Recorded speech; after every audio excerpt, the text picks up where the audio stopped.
Bonjour les enfants, aujourd'hui nous allons lire Les Animorphes, le Visiteur, qui est le deuxième livre dans la série des Animorphes, et nous allons lire le chapitre 12.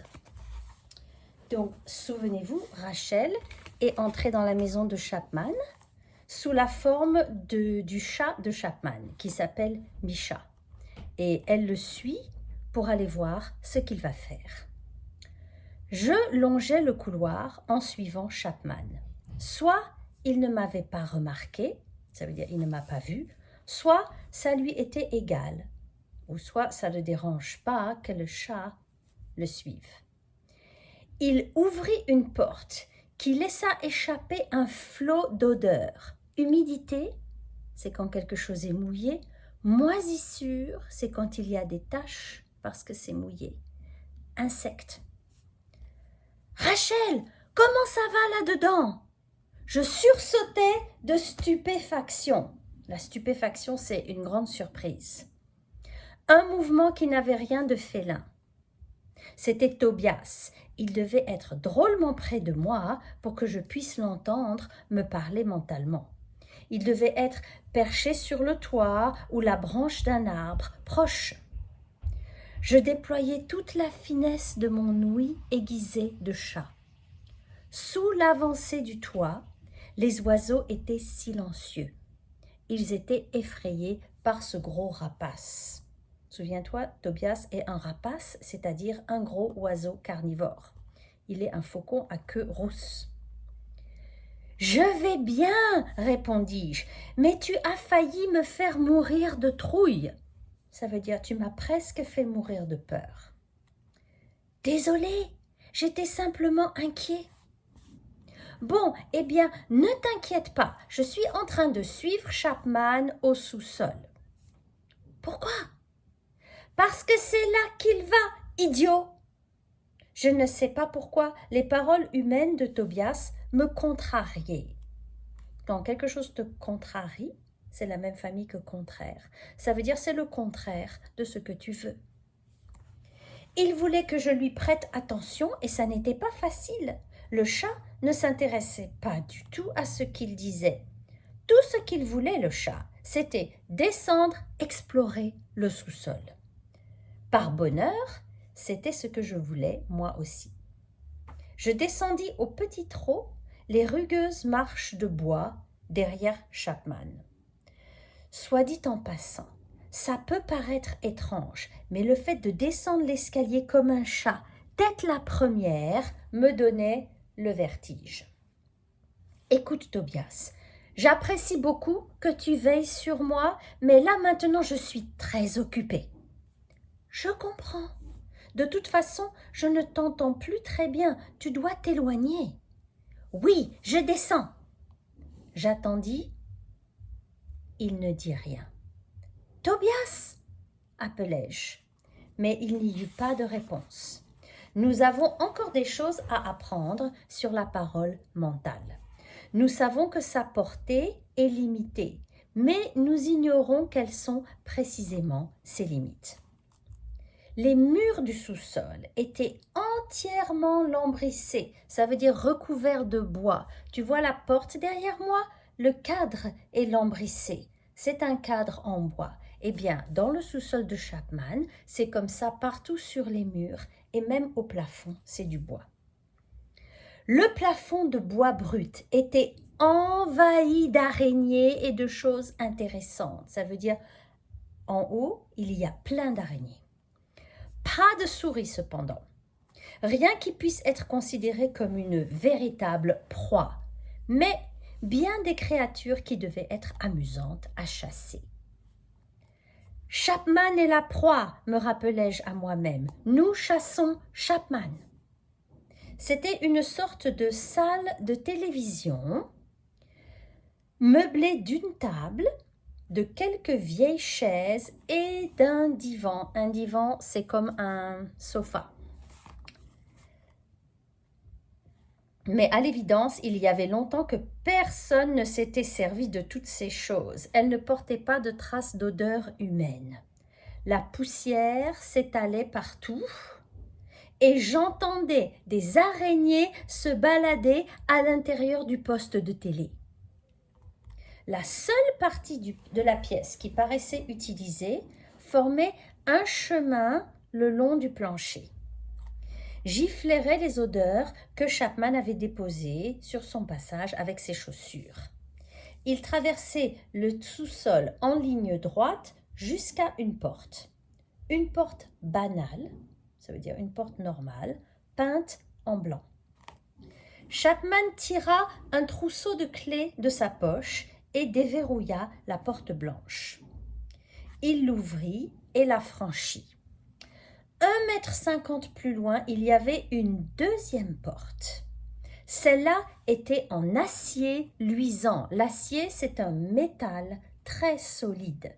Luisant, c'est comme les verres luisants qu'on a vus dans un des livres, ça veut dire brillant. C'était une porte en métal. Elle ressemblait à la porte d'une chambre forte de banque. Dans les banques, ils ont des chambres spéciales avec des portes en métal où ils gardent tout l'argent et les choses précieuses. À côté de la porte d'acier, il y avait un petit panneau carré, blanc et lumineux. Lumineux, c'est la même famille que lumière, ça veut dire que ça fait de la lumière. Chapman appuya sa main dessus.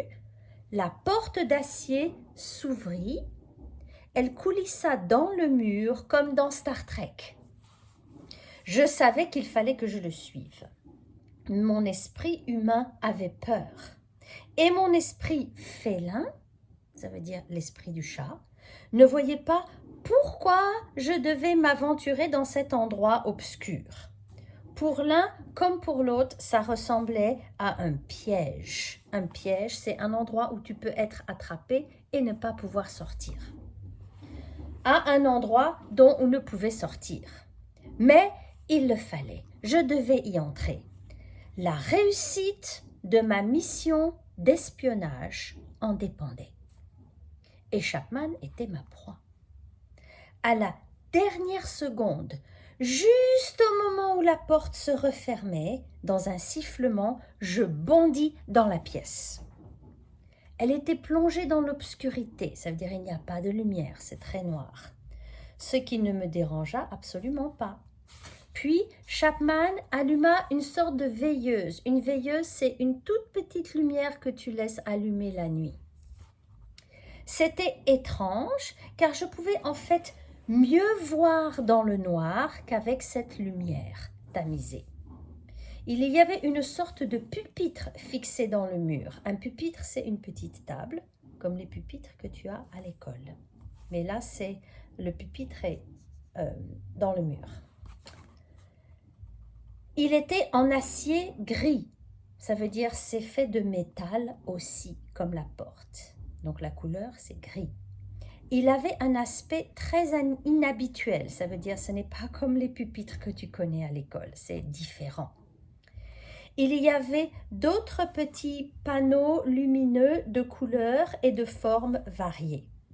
En outre, ce qui ressemblait à un petit mais complexe projecteur pendait au plafond. Tu sais, comme dans une salle d'école, il y a le tableau magique qui marche avec un projecteur. C'est une boîte qui envoie la lumière sur le tableau. Ça s'appelle un projecteur. Donc, il y a ça dans la pièce de Chapman.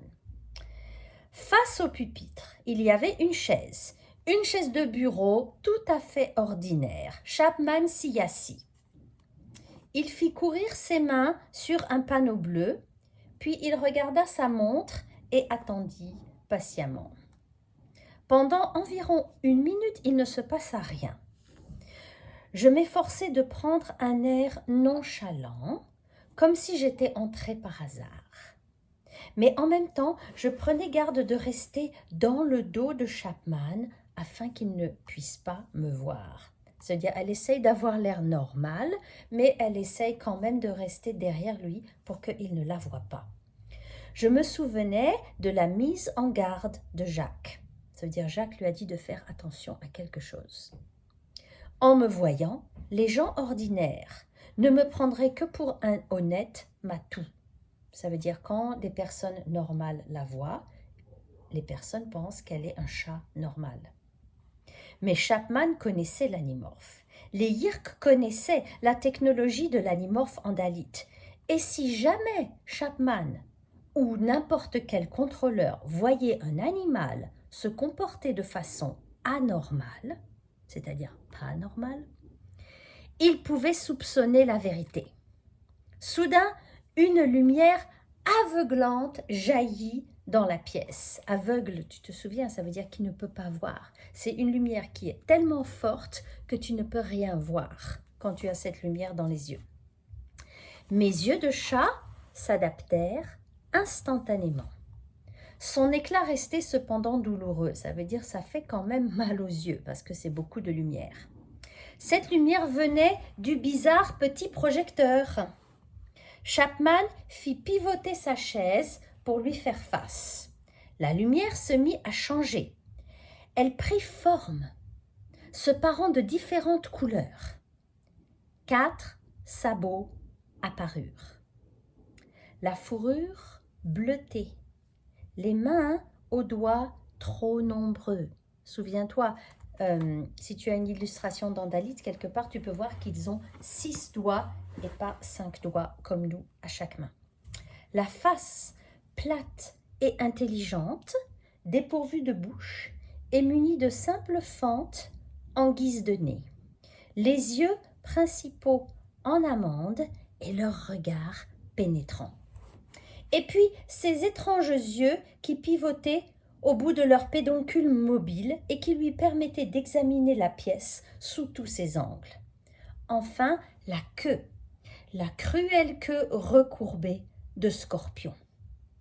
Un andalite, parfaitement semblable au prince andalite Elfangor Cirignal Shamtul, qui nous avait donné nos pouvoirs. Mais je savais que ce n'était pas un véritable andalite. Une vague de terreur me submergea. La terreur, c'est une très grande peur.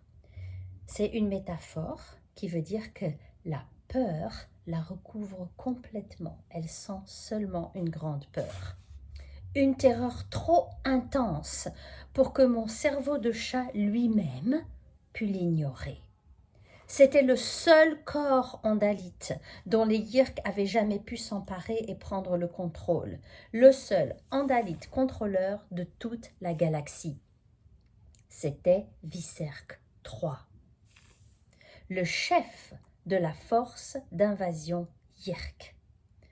La diabolique créature qui pouvait morphoser dans toutes sortes de monstres dont elle avait acquis les formes à travers tout l'univers.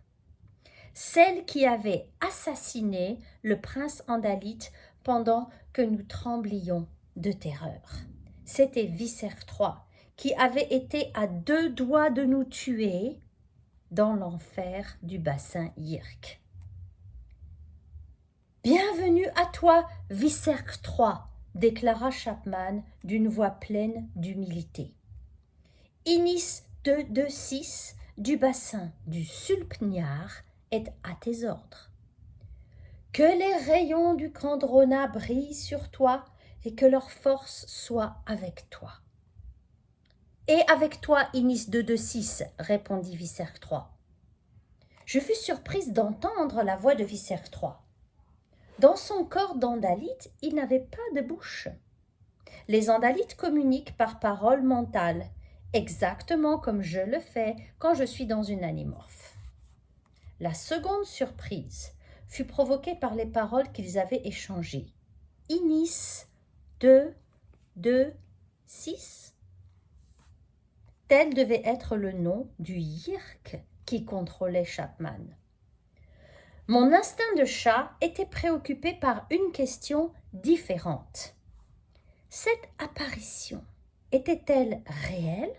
Non, elle n'avait pas d'odeur, pas la moindre odeur. Elle n'était faite que de lumière et d'ombre. C'était un hologramme. Un hologramme, c'est une image en 3 dimensions. Je le savais, mais un hologramme des plus convaincants. Ça veut dire ça semble vraiment vrai. Viserk III semblait presque en chair et en os. Il examinait la pièce comme s'il pouvait voir avec ses yeux holographiques. Je priais pour qu'il ne me remarque pas. Au rapport, Inis. Oui, Vicerque. Une partie de moi-même voulait fuir en courant. Même un simple hologramme de Vicerque 3 suffit à vous donner la chair de poule. Ça veut dire ça suffit à vous faire très peur. Mais maintenant qu'il avait pris conscience qu'il ne s'agissait pas d'une créature réelle, le chat en moi s'ennuyait, tout simplement. Je réalisais pourquoi je pouvais comprendre Vicerque 3.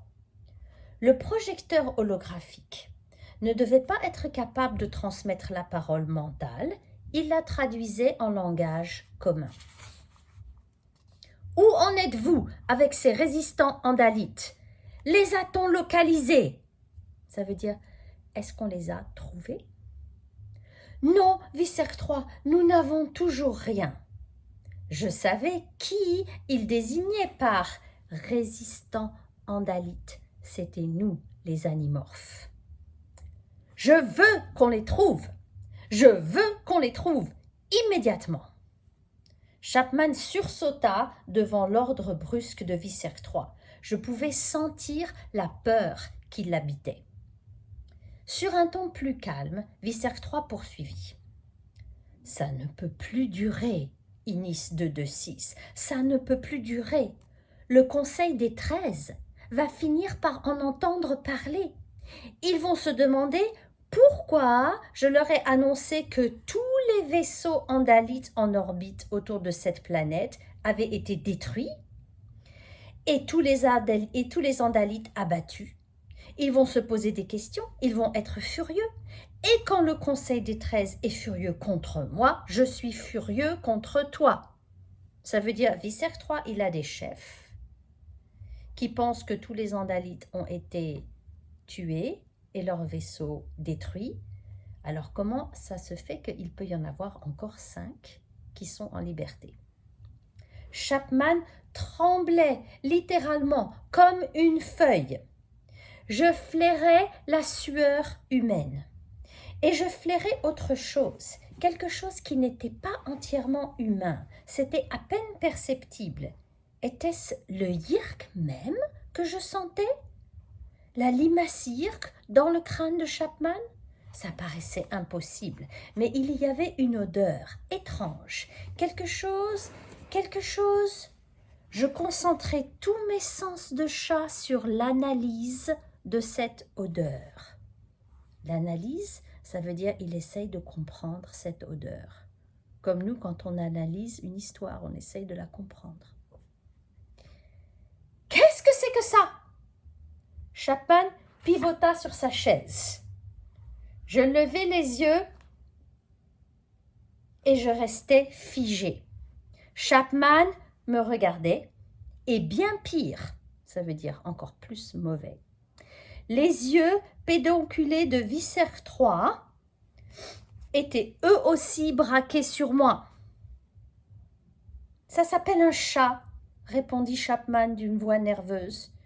Une espèce terrienne qu'on utilise comme animal familier. Les humains trouvent leur compagnie agréable. Que fait-il ici? Il est à la fille, la fille de l'hôte. Je vois, dit Vicerque 3. Eh bien, tue-le immédiatement. Et ils savent comment terminer les chapitres et te donner envie de commencer le prochain chapitre. Chapitre 13, on va commencer demain. À demain les enfants.